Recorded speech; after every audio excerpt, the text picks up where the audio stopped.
Hi, welcome to Stat Sisters. My name is Carrie, and I talk each week with my sister Erin about all things nursing, with the occasional Harry Potter thrown in. We talk about the nursing topics that you care about. We also chat about nurses in the news, and most importantly, answer your questions. Dun, dun, dun, dun. Well, welcome back, Erin.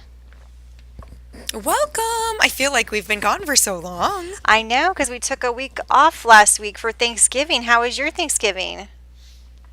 It was fabulous. We're still eating turkey. Nice, us too. We had both of our oldest brothers actually came and visited, and so we had cousins running around and went and got a Christmas tree up in the mountains, and then it snowed after we got the tree. So, how was yours? I spent 7 hours cooking and then watched everyone eat for like 20 minutes, which that was awesome. The cooking or the eating? Just the whole thing. I was like, I just spent 7 hours cooking, and then, you're just so exhausted. You're just like, okay, in a daze while you're watching everybody eat. Right. But You're like, you better appreciate that. I know, but everyone had a lovely time. It was great. We had it on Wednesday because hashtag nurse life. I worked on Thursday, and Hashtag your husband works night shift. yeah. So anyway, it was fine, and my kids thought it was really weird I wasn't home on Thanksgiving, but I was like, but didn't it feel like Thanksgiving on Wednesday? And they're like, yeah, but no. I'm like, all right, well, get over it. I know. It's like, welcome. Your mother's been in medicine most of your life anyways, but it's different when they get older, I think. When they're younger, it's easier to be like, yes, Christmas is on December 23rd. Yeah, exactly. Or 26th. Yup. And to always celebrate birthdays on different days or whatever, but as they get older, yeah, it's a little more awkward, I think. Yeah. But I had a good day at work. It wasn't too crazy. It was just crazy enough for me to get called in, but it was good. I put on Instagram. I brought the nurses a surprise, and they were excited. I saw that. I love that because that was a surprise to me. I didn't know you were doing that. So I was like, "What is this alert I'm getting?" Well, I was gonna bring it in the next week when I came back to work, but they had arrived, I think, on Wednesday, and so it was peanut balls because in OB the peanut balls are like the cool new thing. It's like an exercise ball shaped like a peanut, and it's like clinically shown to help prevent C-sections.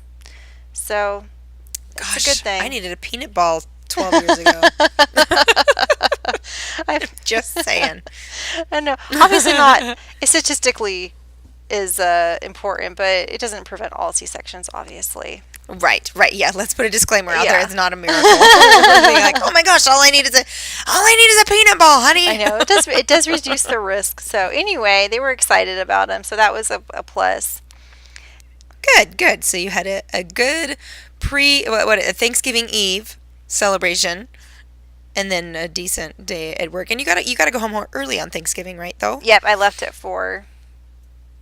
Oh, good. So that was cool. I mean, that's early for a nurse. I know you left before the sun, like long before the sun was up to get there, but Oh, yeah. for a nurse, hey, if you're out while it's still light outside, bonus. Yeah. Yep. So, Um. anyways, So in honor of Thanksgiving, we wanted to say some of the things that we're thankful for in nursing as one of our topics. yes, I'm glad we started mulling this over a few days ago because I've been thinking of some fun ideas. I'm like, I don't want to just have like the same old. I mean, because there's the stuff that we all should be thankful for, I hope, but there's like the little things, that if we didn't have, our job would kind of suck. Yeah, that's exactly. I was thinking of kind of outside the box. So of course we'll do like a blanket. Of course we are thankful for like our CNAs and Oh my gosh, yes, you're like number like one. yeah, Number like one. housekeeping and bosses Yes. and payroll, like all Yes. obviously. So we're gonna And housekeeping again. Yes. Environmental services, you're the bomb. Yes. But like we were trying to think of some Seriously. stuff that was like kind of outside the box that we don't usually like say, "Oh, thank goodness for that." Right. So, Ooh, I just thought of another oh, one. okay, lay it on me. Butterfly needles. Yes. Butterfly IVs. Whoever came up with that little tiny wings matter. I mean, ladies, we know this. They help so much. Especially with my pediatric background and with like neonates and oh my gosh, it's just when you're like, I'm never going to get this vein. I'm never going to get any vein. This kid doesn't even have veins. Or that little old, 96-year-old lady, and you can see through her skin on all of her vasculature, but you just can't hit anything. Butterflies, oh my gosh. They're not just pretty little insects. They are fabulous. Yes, I agree. I did not think of that one. That's Butterfly a good needles, one. butterfly IVs. They've saved my butt many times. Yes. And people that are like frequent flyers, they know about those and they're like, "Why don't you go get the butterfly?" And you're like, "That's a great idea." I know, I love it. Thank you, by the way, when you're that patient who tells me, like, don't go here, or you really want to go here, or you might as well just go get this gauge. Yes. Thank you. Yes. Or go ahead and start it yourself, maybe. I don't know. Oh gosh, I have a story about that for some future time. Oh, jeez. Yeah. Oh, jeez. I can only imagine. Oh gosh. Okay, so your turn. So well, mine's it might be like a little like not out of the box, but my first one that I wrote on my list was respiratory because I oh my gosh, really yes. don't like phlegm and stuff. So I am so thankful. And plus, like ICU patients, I'm not an ICU nurse, and so when there's like someone intubated, I really like respiratory. Oh, yeah, absolutely. If I start sticking anything down people's throats, there better be an RT coming right behind me because I don't care if it's like an LMA or even an OG. If I have to start doing any of that nonsense, I want an RT there. Yeah, no, phlegm doesn't bother me so much. I mean, it's not my favorite, but I can do it. But yeah, when I'm in a code or a crisis situation, I just like to be able to just hand that whole part over to, somebody who's way more skilled at it than I am. That's all they do all day long. Yeah. And so like trach care, like when I first started nursing, like trach care was something nurses did. Oh yeah. And yeah. I remember as a nursing student, I was like, what? And no offense to anyone that has a trach, I get it, but it's just a hole that I just don't want to do anything with. It's just You're not a fan of that stoma? no. I'm not. But I'm okay with other holes. So it takes all kinds of nurses. Oh my gosh, that's another pillow you should need a point. Oh my goodness, Carrie. Okay, well, I'm going to take us away from that topic. And I'm going to say I am thankful for emesis bags. Those little blue or green bags are lifesavers. Oh, they're so because good. oh my gosh, right? Whoever thought it was a good idea to try to throw up into a kidney basin? Are you kidding me? I mean, have you ever thrown up in your life? Person who invented the kidney basin. Those are good for like brushing your teeth and That's it. putting your hearing aids. And that's about it. Yeah. Because I mean, really, it's just ridiculous. Either the volume or the projectile with, force coming out behind it. It's just not a good idea. No, it's like I a remember when deflector shield. It just bounces right back out. We've given it all we've got, Captain. The shields aren't holding. It just doesn't work. And I don't care if you're a PEDS patient. It doesn't matter how big or little you are. Those things are crap. Mm-hmm. And so I remember when I first started nursing school, somebody was like, can you hand me the emesis basin? I went for the big pink basin because I was like, well, that's what I would throw up in. No, that's not what they meant. And so then I learned, obviously, emesis bags, so much better.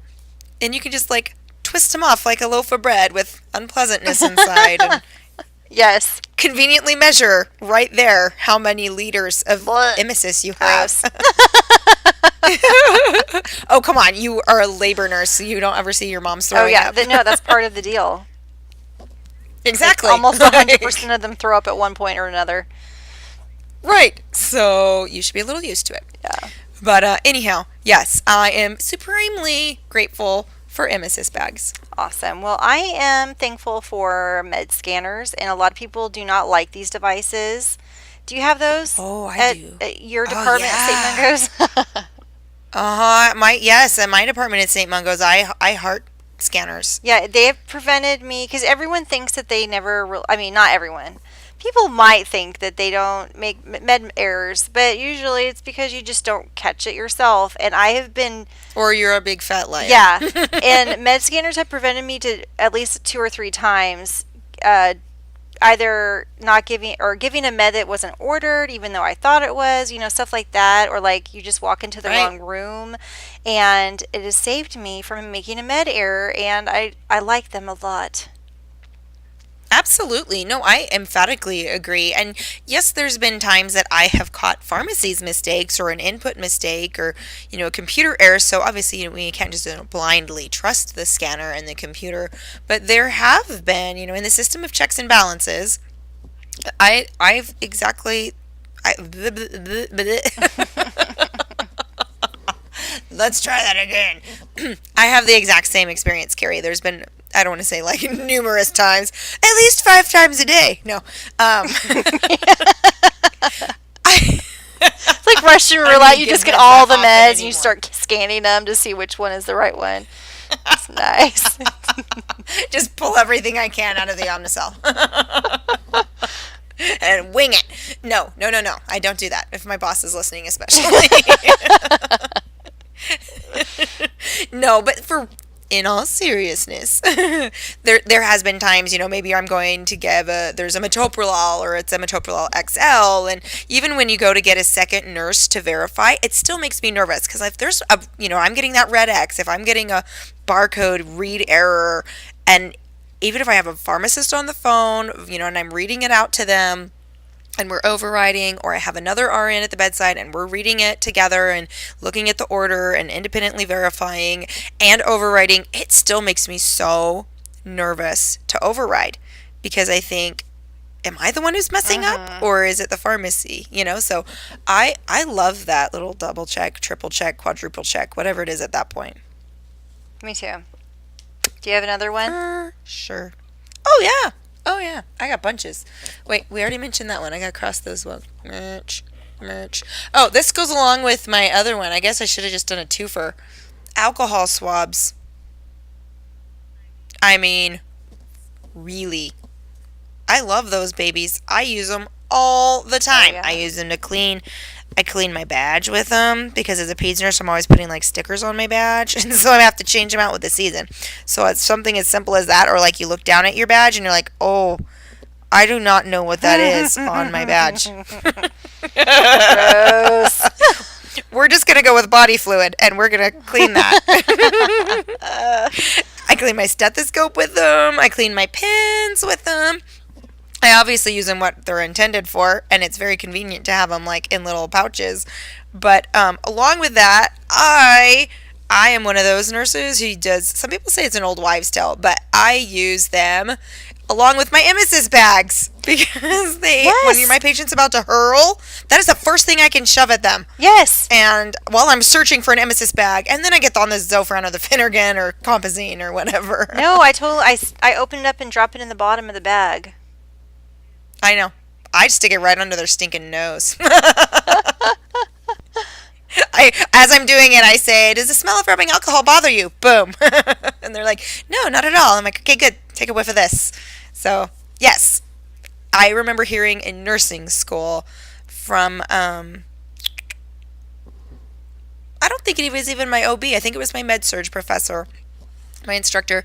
And she told me about she had said it was an old L&D trick that they would use the rubbing alcohol to help fight nausea and as an anti-nausea agent, and it it works for me personally. I've used it, and I've been a patient or been sick, and it's worked a number of times with my patients when they're just right on that edge, and they feel like they're getting green in the gills, but they don't, the meds haven't quite kicked in yet, or they're not sure if they want meds, and they just need to ride it out. I love those bad boys. I use them for everything, but especially when my patient's about to throw up on me. I really love them then. We use those in L&D too to stick them like unopened underneath the toco. To track contractions. Like if you have a fluffier belly, sometimes the contractions don't pick up as well. And so you put that under there, and then you have nice hills, and it's easier to track. That's awesome. So like between the toco and the belt? No, the toco and the belly. Oh, like between the... Oh. Like right on the sensor, like on the little knob thing. Okay, so now how does that work? I don't know. It just does. Just does. Some nurse was like going to pull her hair out one day and was probably tracing twins and was like, I'm done. And she was like, I'm trying this. I don't care. I know. Like I think it's because like when you're tracing the contractions on a hard belly, like a really like not fluffy belly, they pick up so much easier. So it's kind of like simulating that by putting that something kind of, it's not hard, and you firm the pressure, you can still feel the pressure through that. But yeah, it works. All right. Well, I did not know that. None of my L&D nurses have told me that. And nobody's ever done it to my pregnant bellies, so I'm going to take that as a compliment. I wasn't too fluffy. Yep. Yeah, sorry for all the patients that heard that and they're like, "Oh." I know. That was me. We love you. You know what? Anything goes when you're pregnant. We don't care. We love you. You're creating life. You have got a free pass. Yes. So, okay. Actually, fluffy is easier to usually to trace like the baby's heart tones, because the ultrasound it's like putting something hard and flat on a basketball. It just like rolls around, but on a fluffy mom, it just stays put. So there's the pros and cons to both. Oh. There you go. Okay, so one of the things I'm very thankful for, which might sound really weird, is that we don't smoke in hospitals anymore. Oh my god. Because people used to actually smoke like at the nursing station, and that was before my time, but I worked in the restaurant business and we did smoke, well not me, but we smoked in the restaurant in the back, and I was thinking about that when I was making the list, like that's how it was in hospitals, and gross. Like I just don't think I would enjoy that at all. I couldn't function. You know how sensitive I am to cigarette smoke. I would be going home with a debilitating headache every day. I couldn't do my job. I could not be a nurse. So yeah, I wouldn't have even thought about that. Yeah, well, I've worked at, I don't know, is your campus smoke free?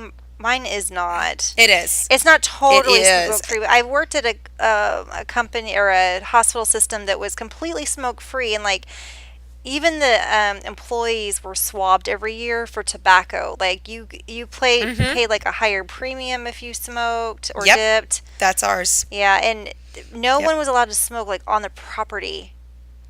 Yeah, all of our campuses are completely tobacco free. And so that includes vaping, dipping, any, cigarettes, cigars, pipes, you name it. Not that people follow it, of course, and people can be a little upset about it, but it's for patients and employees and family members. It's supposed to be for everybody. And security, if they see them out there on property or in the parking lot, they will ask them to leave, or of course put it out. And so we try to warn our patients to or their family members, not our patients but our family members, hey, if you're going to be going out to have a cigarette, we ask that you please leave the campus, because it is a smoke-free campus. Some people don't like that, but you know what? I'm sorry. There's sick people here, and then there's also combustible oxygen. Yes. Yeah, true. Let's just get along. Yeah, well, I'm thankful, very thankful for that. I agree. Oh, very much. Okay, my last one. I am thankful for little protein snacks that I can stick in my pocket and eat on those days that I don't get a lunch or I can't take a break, and so I can just stick something in my pocket and eat on the run, and it keeps me going till I finally get my lunch at like maybe 3 or 4 in the afternoon, if I do. So I'm thankful for little snacks that I can eat on the go to keep me from passing out. Yes, I agree. That's a good one. Non-medical, but hey, they keep me going. So Well, you works could, for I me. mean, you could be thankful for scrub pockets to keep them in. There you go. That'll work too. All right. Although I'm not thankful for scrubs in the fact that I can gain 20 pounds and not realize it until I try to put real clothes on. Oh, yeah. Jeans And and, you're like, "Oh scrub my pants are gosh!" two different beasts. Dude, not even funny. Oh, goodness.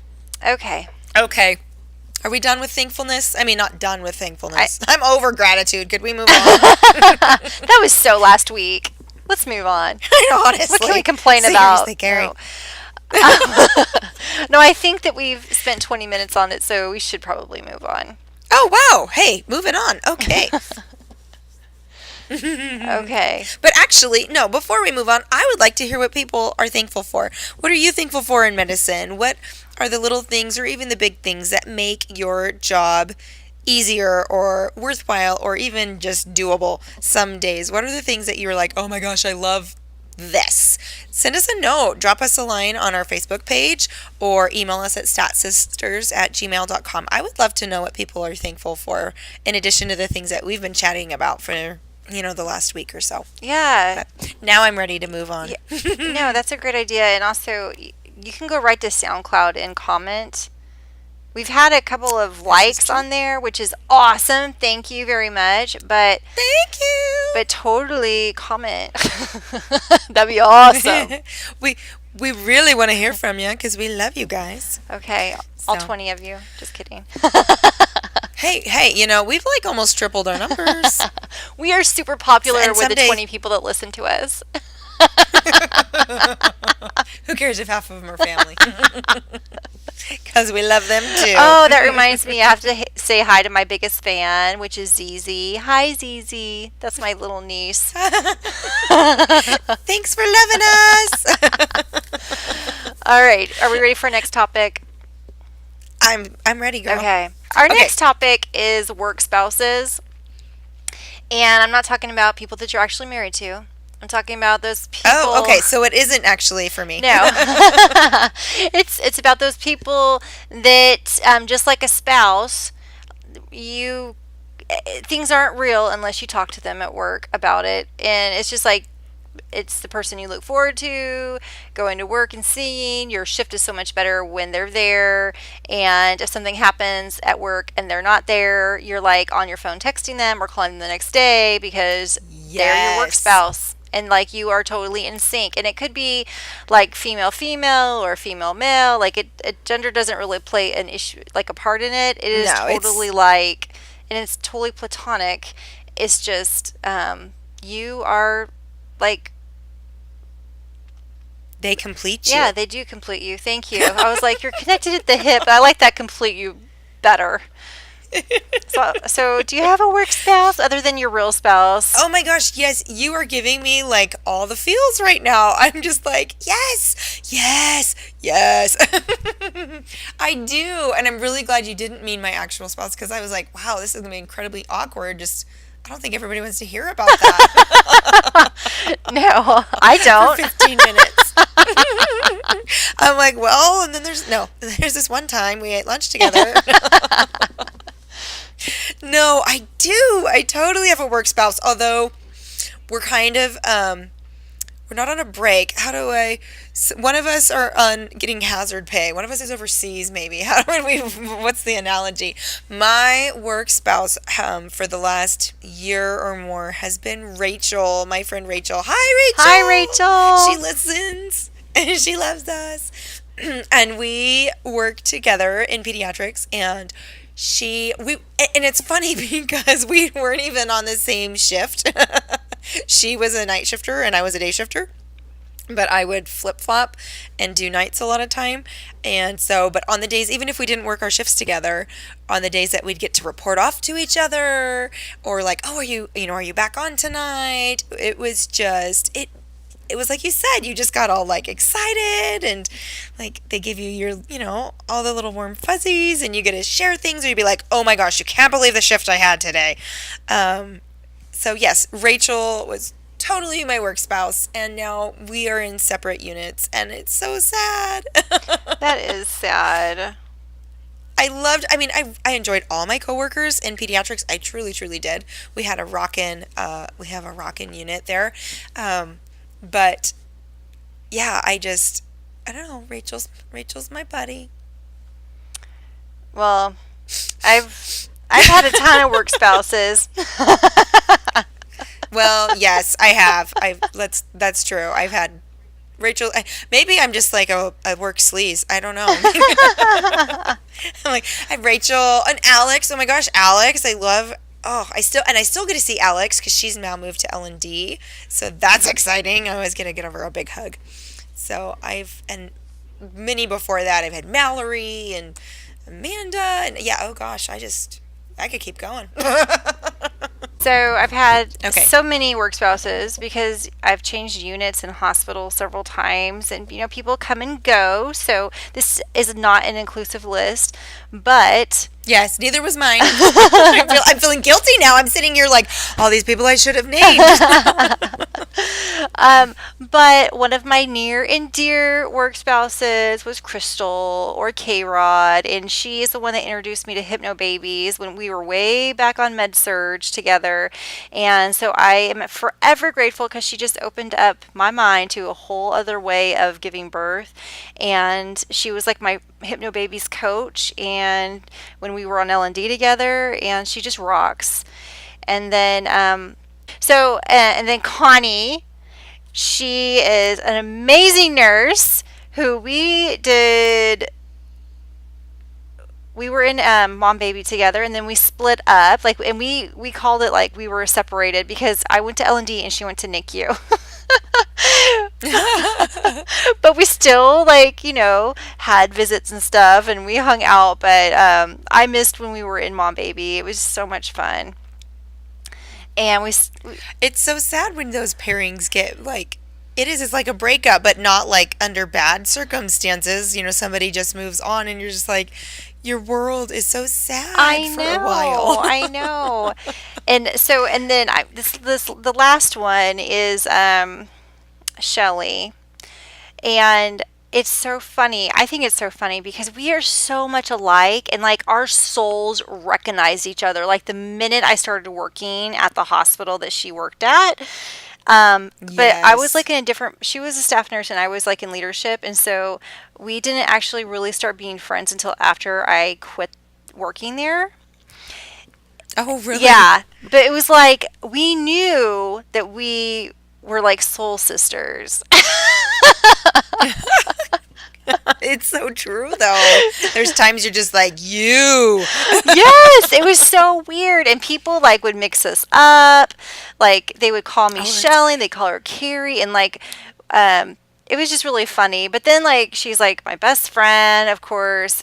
Obviously, you're my best friend. I have lots of best friends. Lisa's my best friend. I know. But that's all right. I'm totally sick of it. But she's like my BFF here in Texas, and I just love her. And she, like, I was having a crisis today, and like one of the things I thought of when I got home is I really need to talk about it to Shelly, but I didn't because I was busy with making dinner and stuff. But anyway, it will not be okay until I talk to her about it.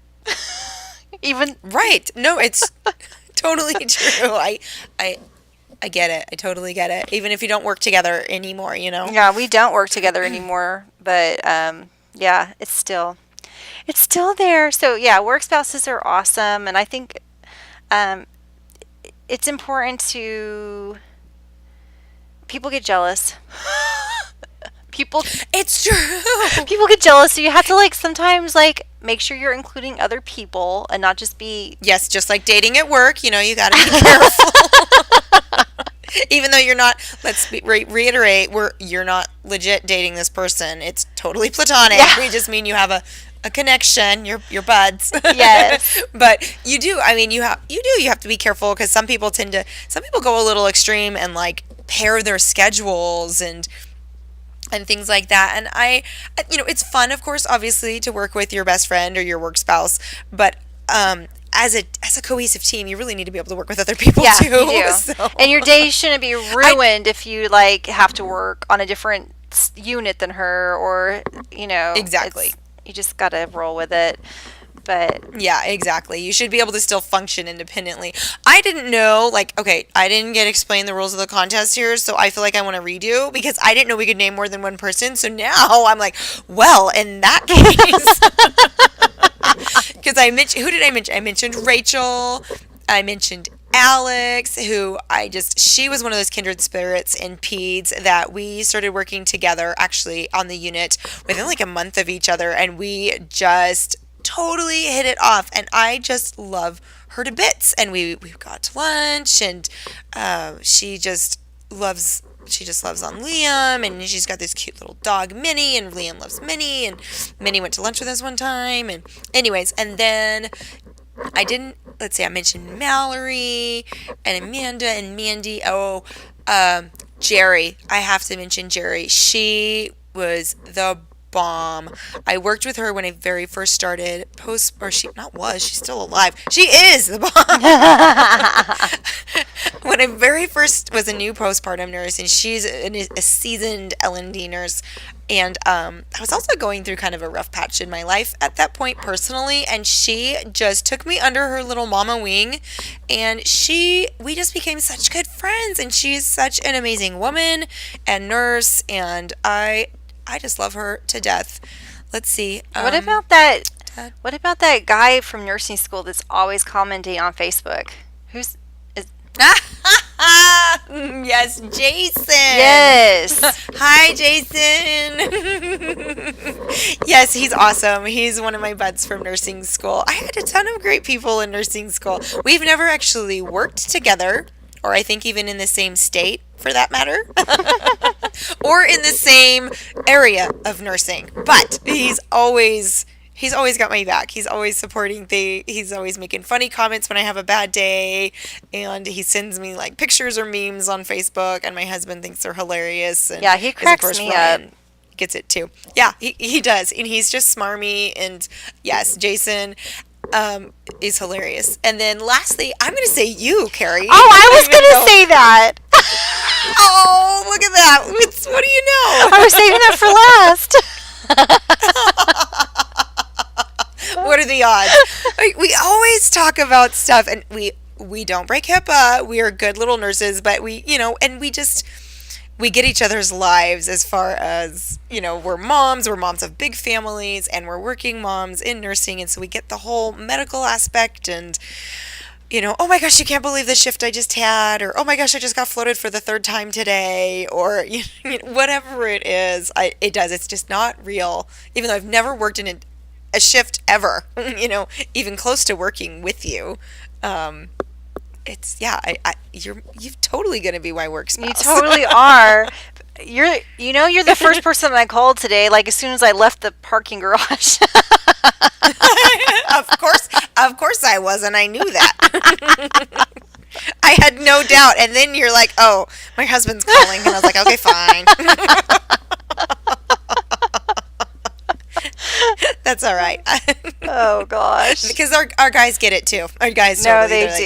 yeah. They do. I mean, you need your carry time. Yeah, and my husband's like super awesome, but he's like an IT person. So your husband at least is like a medical person, so he understands a lot of the dynamics.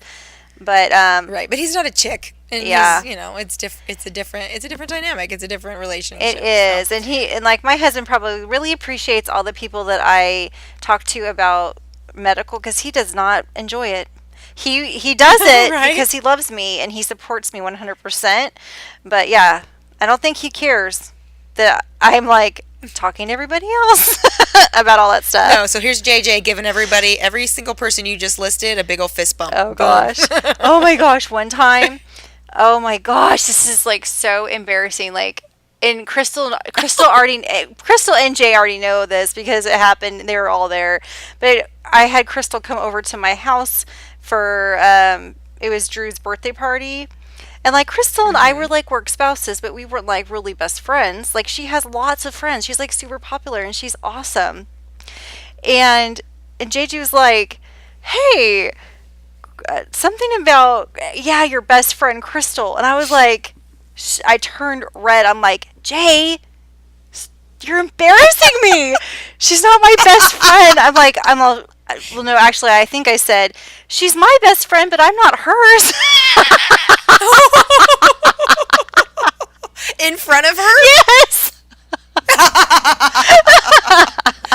That's even better. Oh my gosh. It's like that awkward, like, teenage angsty thing. I know, it was so Establish terrible. the boundaries of your relationship. I know. I'm like, we're not on the same level. Like, I enjoy her and we're friends, but like, it was so awkward. And but she's so awesome. Yes. She's like, "I love you." Like, whatever, it's fine. But I was like, "Jay, shut up." That's hilarious. Oh gosh. Anyway, I'm ready to move on to So have you another- ever had any Oh, go ahead. Oh, sorry, go ahead. No, go ahead. Have you ever had, it just made me, have you ever had any experience with your legit spouse getting jealous of your work spouse? The fact that, or not, maybe not you personally, but, you know, other nurses, because you are talking to them all the time, or, "Oh my gosh, I've got to tell so-and-so about this," and they're like, "What the heck? Can't you just talk to me?" No, absolutely not for myself because of the reasons I cited prior to this. Like, my husband, He's more than happy to just no, because he doesn't even like to come to the hospital. I think I've mentioned this before. That's true. He yes. only goes out of obligation, and it's rare. Like, he does not like hospitals at all, which is so weird. Right. Did he realize you liked medicine? No, No. I guess you guys started dating way before you were into medicine. Yeah. So he was like, "Oh, I'm stuck." Yeah, that wasn't really fair of me, but whatever. But no, so he well. never gets jealous of that at all. He's appreciative. But I have seen, like, you have to be careful because I've had some like work spouses that were men, like, Oh, yeah. and that can be dicey because there's a line and you shouldn't cross it. And I never have. Oh, yeah, definitely. But it can be tricky, and that's something that I've tried to steer clear of because that's just that becomes awkward.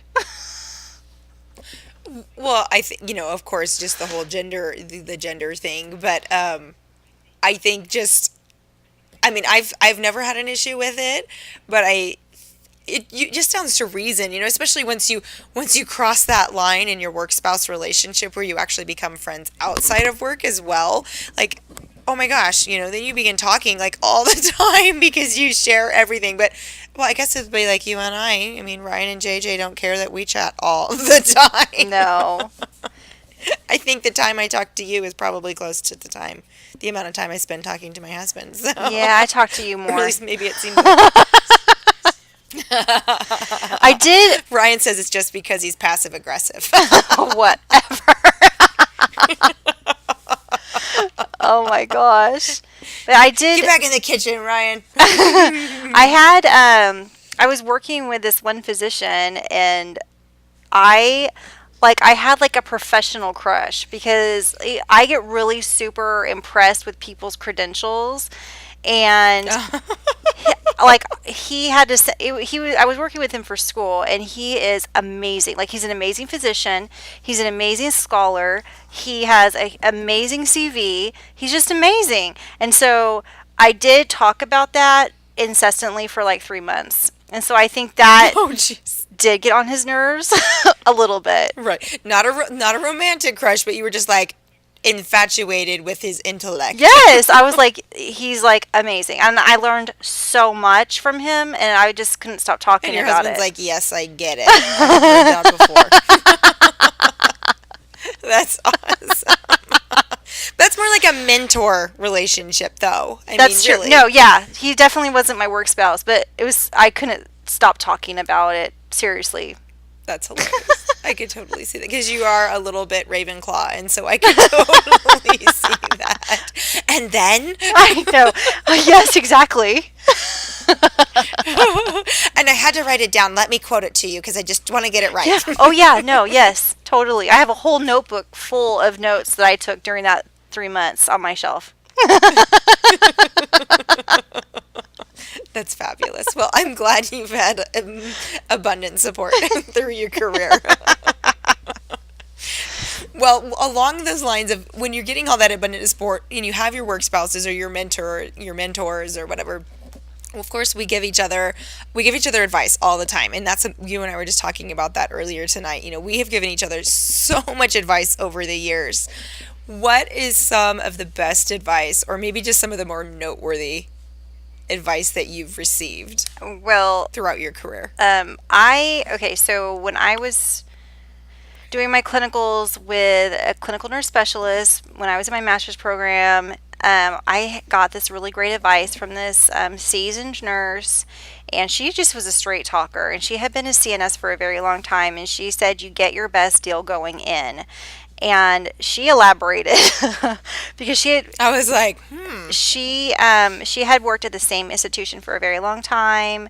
She was like the smartest person in the room, one of those type of people. And right. but she was overlooked a lot for raises and promotions and for like projects that she wanted to do.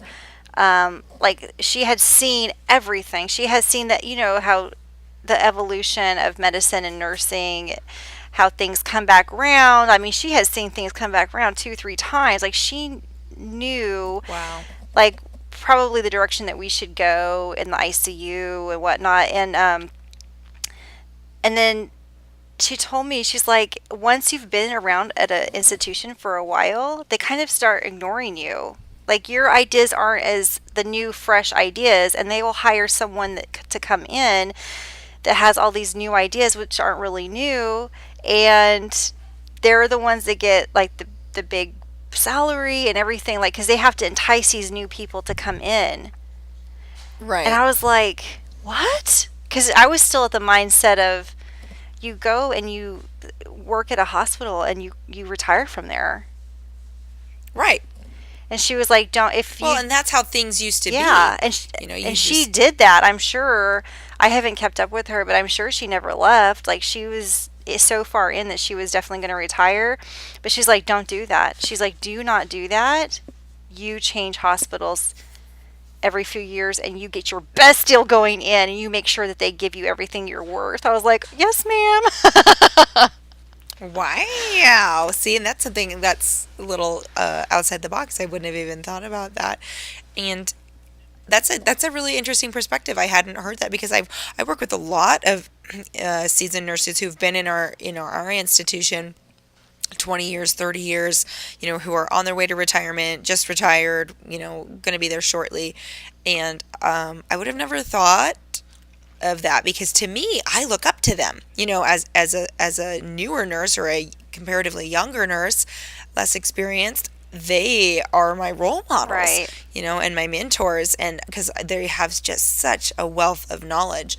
And but I could see that, when you're the same nurse who's been around and you're like the nun who counts the popes that they've been through.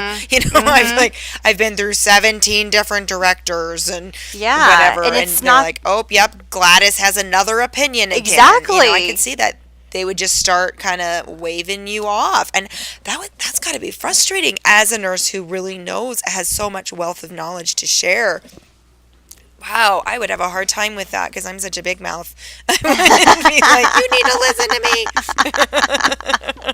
me. Oh, man. But no, so that is good advice. So not just change jobs just to change jobs, but so you're actually getting what you're worth and not being taken advantage of. Am I right? Am I hearing that right? Yeah, exactly. Like, think about your career strategically and realize you're not going to be in the same place. Like, you're not going to end up in the same place that you start. And you shouldn't. That's what she told me. And I was like, okay, because I really thought that I would. Like, when they opened up the new campus in Oregon and I went to the new campus, I was like, this is where I'm going to retire from. Because I was in love with it. And that would have been great. But I am glad that I moved and had new adventures because I have grown so much. Right. Right.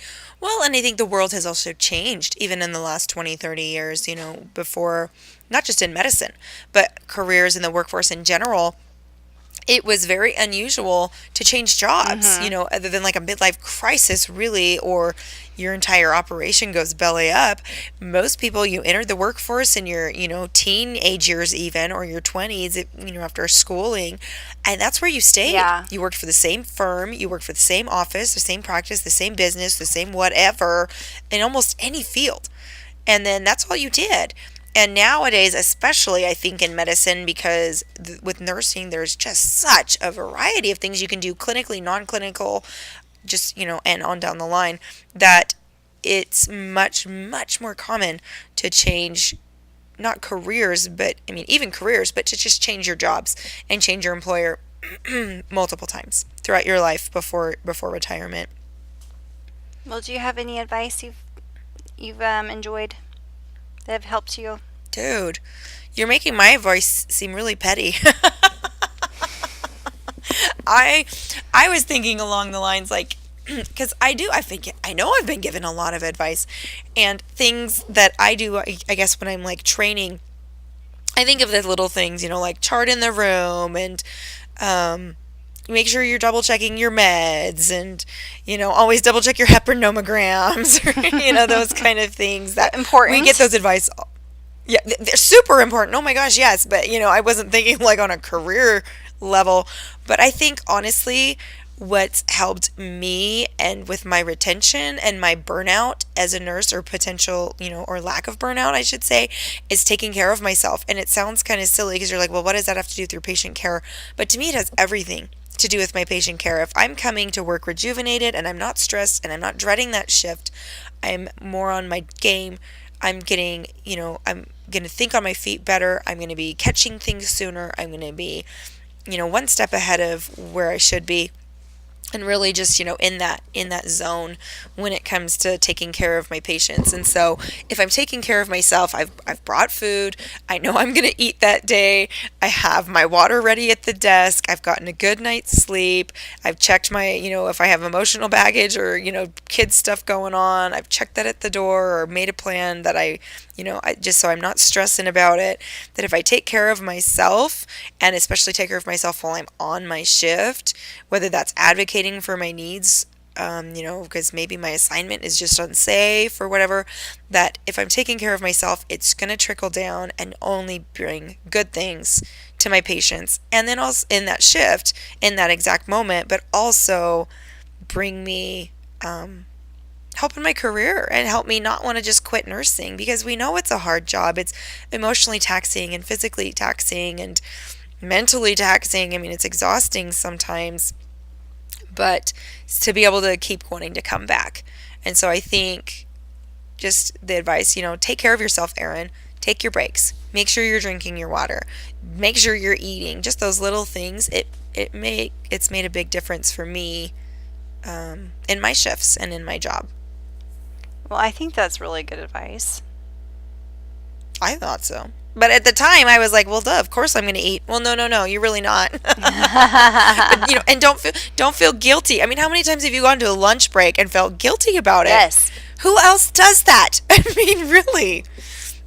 Most people don't apologize for eating. And then I feel like a sinner if I come back and I let slip to my patients that I was on a lunch break. I mean, oh my gosh, like my patients shouldn't know I eat like every other human on the planet. Or I know, or go to the bathroom. Yes. Oh, I'm sorry, I had to run to the bathroom for a minute. I mean, not that I don't think I've ever said that to a patient. Oh, I have. Totally. Feeling guilty that I wasn't in there passing this med or paging whatever doctor, for non-crucial things. But yeah, who feels guilty in any other job when they have to take a pee break? I don't know of a single person. I don't know. We do. We beat ourselves up. Okay, well, I have one more. All right. Okay, so this is like super great advice, especially for people that are in leadership, because you have really difficult conversations, but it's good for anybody because we all have difficult conversations no matter what our specific job is in nursing. And that is everyone leaves with egos intact. So whenever you're having a confrontation or a crucial conversation, or just like something that's kind of heated, or just making sure that everyone leaves with their egos intact is like super important, and it helps build the like teamwork and collaboration for the future, and it helps patient care because patients suffer when we have poor communication and egos and everything. So I just really Right. like that.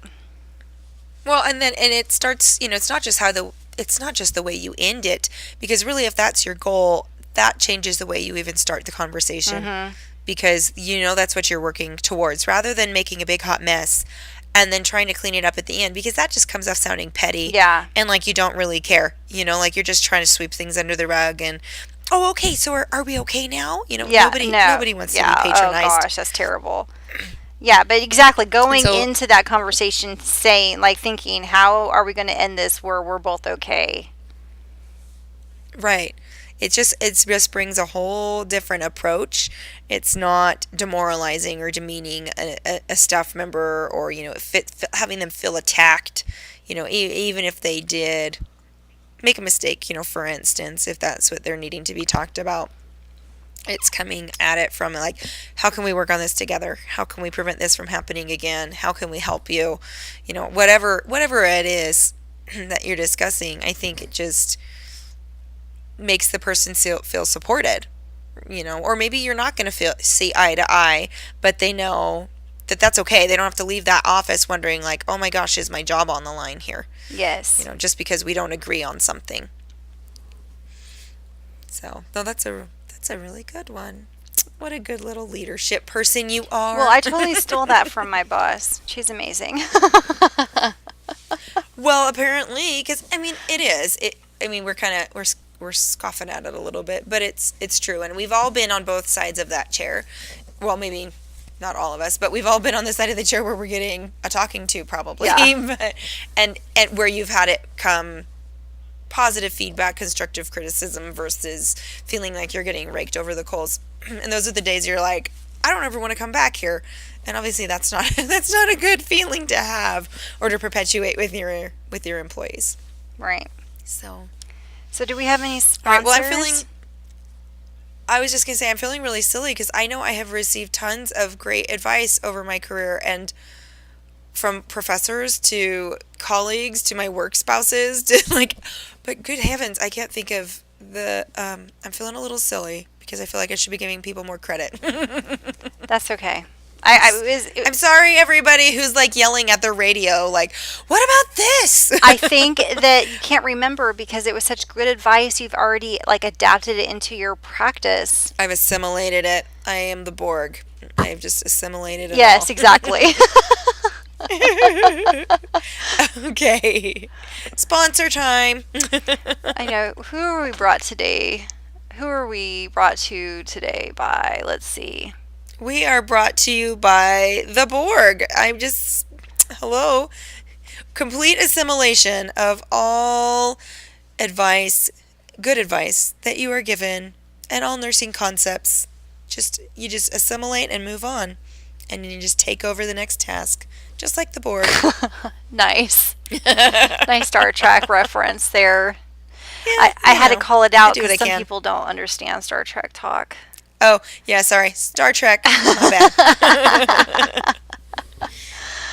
bad. We're brought to you today by alcohol swabs. They are you good took mine. for so many things, including trying not to So many puke. things. Yes. And so many things other than they're actually designed for. Yes. We are brought to you not by kidney basins, sorry, but we are brought to you by emesis bags because we heart emesis bags. Yes. When the puke's about to hit the fan, give it an emesis bag and it won't. Excellent. We're also brought to you by barcode medication scanners, because Yes. if you like Star Trek, it's kind of like having a laser gun. A phaser! Yes! Yeah. I was just going to say, have you ever made the noise Yes. when you're scanning somebody? And I'm like, set the phasers to stun. And my patients are like, excuse me? Or they're like, you're the best nurse ever. And you're like, you're the best patient because you know what I'm talking about. You're awesome. I know. Pew, Oh pew. gosh, one of the hospitals I worked at, they had the it was like a little communication device that you clipped on your scrubs, and you could push a button and you could say "Beam me up, Scotty," and it would make like the sound. No Yes, way. yes, Wow, we need those at St. Mungo's. yeah. Well, we just would operate anyway, so whatever. But still, we can still be geeks about other fandoms. We got to take that to the head, Medi Witch. That will be Okay. exceptional. Oh, Can you apparate inside St. Mungo's, or is it protected like Hogwarts? Because then you'd have the psych patients would just be leaving. I don't work on that ward, so I don't know. oh, well, weird. Right? Yeah. Dang it. Mm, That would help sorry, with having random to thought. walk so far all the time. It would. We'll have to get back to you on that. Okay, so questions. Our question today actually amazingly goes kind of with what we were talking about earlier. So Crazy. amazing. Dear Carrie and Aaron, there are a couple of clicks on my unit, but I sit alone and it makes it hard to get help when I need it. Why should my patients suffer because I don't have friends at work?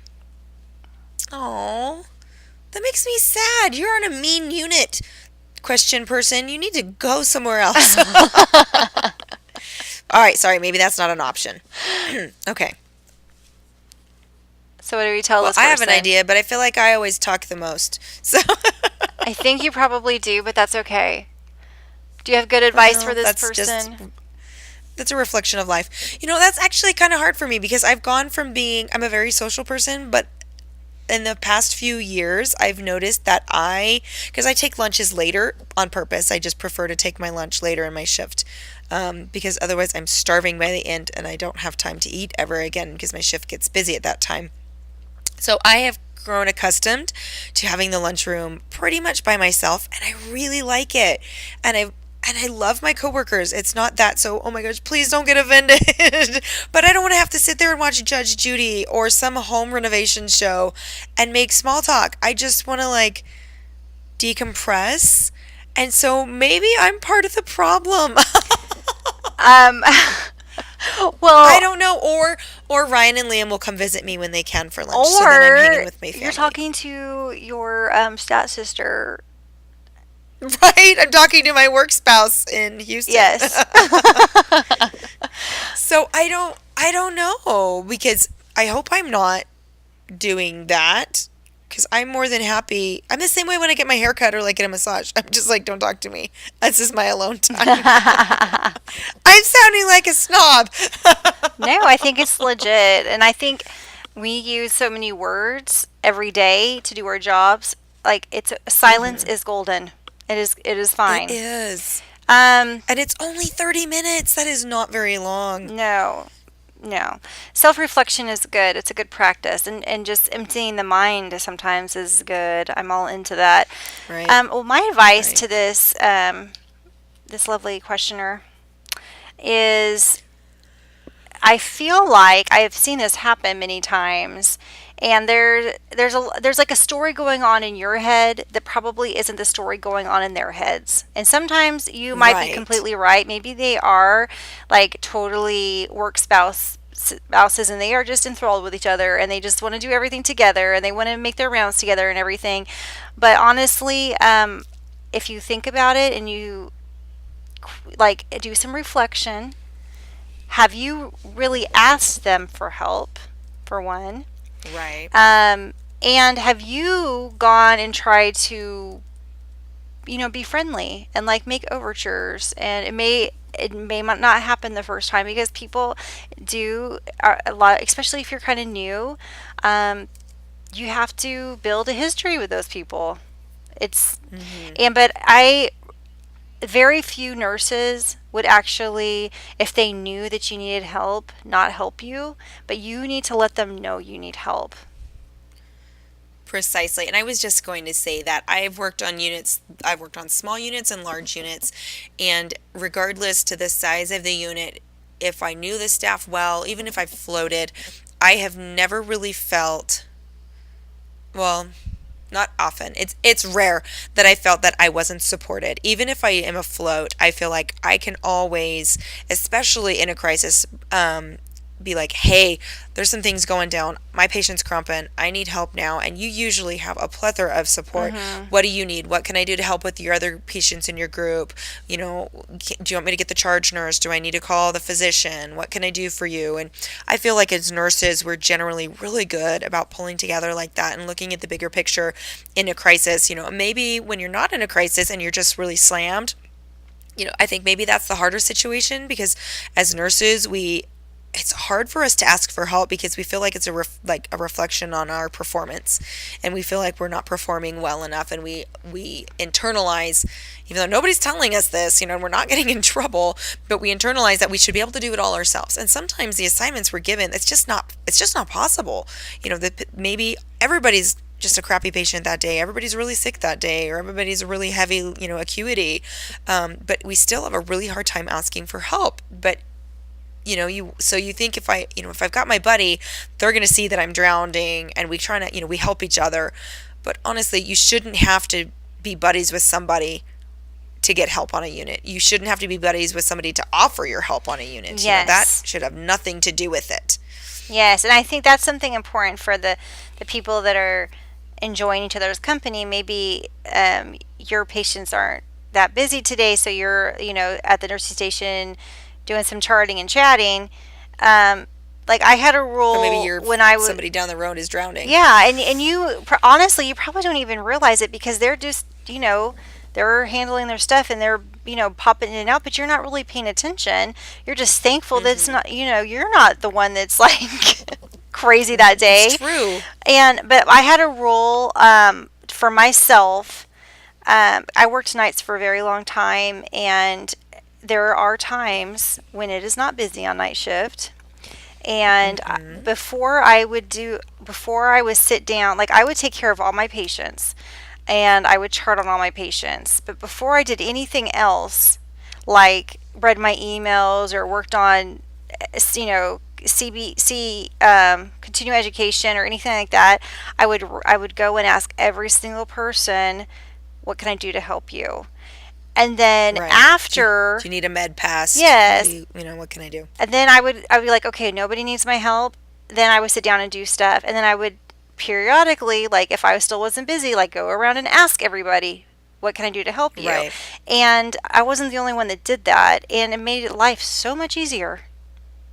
Absolutely. And in doing so, you get to know those nurses, and you begin to develop a relationship.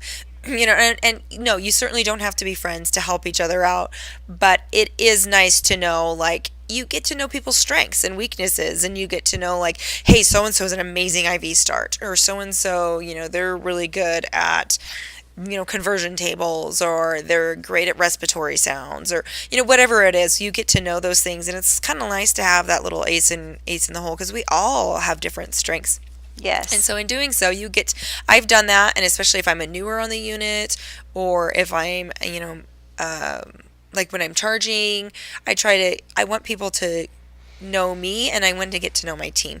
And I think that's great advice for, if you're feeling like you're left out, you make that step. And, if you're going around asking for help, asking for help, definitely do that if you need to, but you're asking others if they need help, you'll in turn get to know them, and you'll feel, I think a stronger part of the team. But also, going back to what you said at the beginning, Carrie, realize that maybe they're not ostracizing you. Maybe they're doing what I'm doing, and they're just decompressing. That could be part of it. But I guess if it's a clique, maybe that's not it. If they're by themselves, that's probably what it is. That's my excuse. I'm sorry. Not everybody's an extrovert, though, and not everybody, even if you are an extrovert, you can't be like that 100% of the time. Right. Yeah, because I am quite the extrovert, and even at work, but sometimes I just need that. That's once again that self-care that I was mentioning, as I've learned that and not every shift. Sometimes I enjoy, chatting, or, Alex will come and get me to be like, hey, do you want to have lunch together today? And I'm like, yeah, and I have fun, but it's sometimes I just need that quiet time. So maybe they think that's what you're doing if you're over there by yourself. I guess that could be true too. Yeah. So, Communication. Anyway. It solves a lot of problems. definitely, this is true. All right. Okay, so we're done with our question. What have we got left, Miss Carrie? Well, nursing in the news. Nurse in the news. Yes. Can we admit that we had a little bit of a hard time finding a positive Yes. example this week? Yeah. Okay. So It was what are you nurses doing out there? It's a little depressing. it is super depressing, and honestly, I usually have to dig a little bit because nurses are not in the news all the time. That's one of the reasons why we have this Right. segment, because we want to highlight nurses in the news. But there was a lot of nurses in the news today, and none of it was good. There Right. was people abusing patients. There was people on strike. There was a lot of There were patients dead abusing nurses. and yeah, there was a lot of just sadness. Very sad. Yeah. So we both searched and searched into like the 5th page of Google, and we found something. Google to the 5th power. I mean, that's pretty far to have to go, honestly. It's true.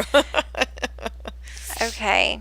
So this is actually You might have heard of this little place. It's a little place called Duke University. yes, nothing fancy about that. Whatevs. No, just up and coming. Okay. Keep So there's a new nurse at Duke University, and her name is Trina. And Yes. she Hi, Trina. She's a ginger. she I'm a is they described her as a cross between a transformer and Rosie from the Jetsons, because she's a robot nurse. I love it. So we've got Da Vinci and we've got Trina. Yes. And so when I first saw this headline, I was like, what? Are they going to try to replace nurses? This is Right, of terrible. course. The end of the world. I was thinking all kinds of stuff, and then I clicked and I read it. I was like, oh, okay. So Not the end of the world. No. Kind of cool, actually. so we did Nurses in the News about the Ebola, the nurse that got Ebola a few weeks ago. And so when Yes. we had that Ebola outbreak in 2014, Duke University was like, hey, we probably need to do something to protect our nurses better. And they made this very expensive robot. It's $85,000 to help nurses take care of patients remotely. So they're like in the hospital, but they're like going in and like listening and taking vitals and everything and doing patient care with this fancy Yeah, there's- robot. Stethoscope, dispensing medications, and then there's like a telemed. So the nurse, or the patient, excuse me, actually gets to see their nurse live on the monitor as this, robot, as Trina, is putting the stethoscope on the patient or giving the medications or, giving instructions or whatever. So hopefully I would think it's got to be weird. And I know the woman who actually, she volunteered just as a pseudo patient, in simulations, and she knew what was going on and she wasn't even sick. But I remember in the article, she was saying that it just felt really bizarre having this robot, come towards her and put a stethoscope on her chest and, auscultate breast sounds. And, but I am grateful to Duke University for even thinking about wanting to protect their nurses, other than, yes, we can give them hazmat suits and we should develop protocols, but, maybe we just should be minimizing physical contact with these patients as much as possible. So thank you, Duke, for thinking outside of the box and creating Trina and trying to help keep us nurses safe and our patients safe and protected at the same time. So, once again, trying to balance patient safety and just still giving stellar patient care and nurse safety at the same time. So Yeah, I think it's great, and I can just see, because we already are venturing into the telemedicine, which is amazing and something that we need, because even in the United States, where we are like, we have so many privileges and we have we spend a ton of money on healthcare. We still have parts of our country that are very rural and do not have the people don't have a lot of access to medical care. And so I can see this being something that can be a part of that eventually. And in other Right. countries where, I mean, you're literally miles and days away from like a hospital or a clinic. And I mean, I just think that this would be, I see the good things from it. It's not going to replace nurses, but it could definitely be a tool for us to Right, and I use. like that they specify in there, we're not trying to replace nurses, and obviously this is, not to be used in general circumstances, and of Mm-mm. course, a human at the bedside is always going to be preferable, and it's not, let's be clear here, it's also not Trina who's making decisions. She's Right. not, this robot isn't interpreting breath sounds. It's just used as a vehicle, as a tool, for an actual human RN to listen and communicate and interpret and assess. And of course, there's certain things that, you're not going to be able to do. You're not physically going to be able to palpate, but I think it's still a step in the right direction. And maybe $85,000 sounds like quite a bit, but honestly, No, I was, well, in the world of medicine, that's pretty dang cheap. yeah, First of all, for anything, yeah, that's like and three secondly, hospital beds, right? exactly. And also the amount we spend on training nurses, really, and this is a ballpark number, and honestly, it could be an urban legend, but I heard roughly just to train somebody, just to a general floor, your initial orientation phase, not your first year, not for you really getting your sea legs, but just your general initial orientation phase, is about $30,000. Yeah, And that's the so, figure that's out there. ballpark. And, not that once again that Trina's replacing three nurses or anything like that, but just to compare that, to be able to have this, even if it's just one or two a hospital, and to be used when those things really need to be used, that's really not too big of a price tag. That's actually pretty realistic when you think of, comparing it to an actual RN and the amount of training that goes into training a nurse, Right. to be competent and successful. So I don't think it's something that would, break the bank, is what I'm saying. Right, and I think it's an ethical choice because there's ethics involved in taking care of patients that are so high risk of you're actually contracting their condition, like their disease, because you're Absolutely. putting people, like healthy people, in harm's way At on risk. purpose. And so, yeah, Yeah. I mean, and then you can reduce exposure a lot that way. And every time, like you take on and off the hazmat suits, you're putting yourself at risk of exposure, and you cannot stay in those things very long because it is so No. hot, and you can't eat or drink in there, and you can't go to the bathroom. So yeah, Right. You can't like work your shift in one, I mean, even an isolation gown, when you're in for half an hour, 40 minutes, an hour, you're just dying in a hazmat suit. It's a completely different experience. So, well, and even, because I know we've talked in previous podcasts about the role of housekeeping and environmental services and how crucial they are with an isolation patient, and to be able to use robotics to once again limit that exposure and potential cross contamination, that would be amazing. yeah, So I say hats off, Duke University. Thanks for having our backs. yes. I'm looking forward to seeing what else you come up with and how you refine this. Yeah, I think this is great. Oh, one of the pictures, the robo nurse is handing her a Nemesis basin. It's Kismet. How did I not see that one? Yeah, like you have to scroll Hang on. through. We'll put the link up on our website so you can read Yes, about it. will be on statsisters.com. So you'll have to go check it out. Go meet Trina. So, all right, Miss Carrie. I think that's bringing it into our day Oh, today. yeah, what have we learned today? Well, other than Miss Trina, I think we've learned some really good advice about nursing, and I think more importantly, to just for me, as to pay attention to the advice I'm getting, because I must be just completely assimilating it into my practice because I know I get it all the time, and I've worked with some amazing nurses. So, just to be aware of the advice we have around us. I learned that unlike real life spouses, work spouses, you can have multiple and not feel guilty about it. Well, that's a good thing to have somebody you can decompress to and who gets it, and so you can go home to your real life spouse and be sane. I've learned that we are thankful for all sorts of little things in medicine, and that big and small, it's what makes the world go round and helps us in our jobs every day. And I'm just grateful for all the technology and the ability we have to care for our patients and do our jobs as smoothly and safely as we do.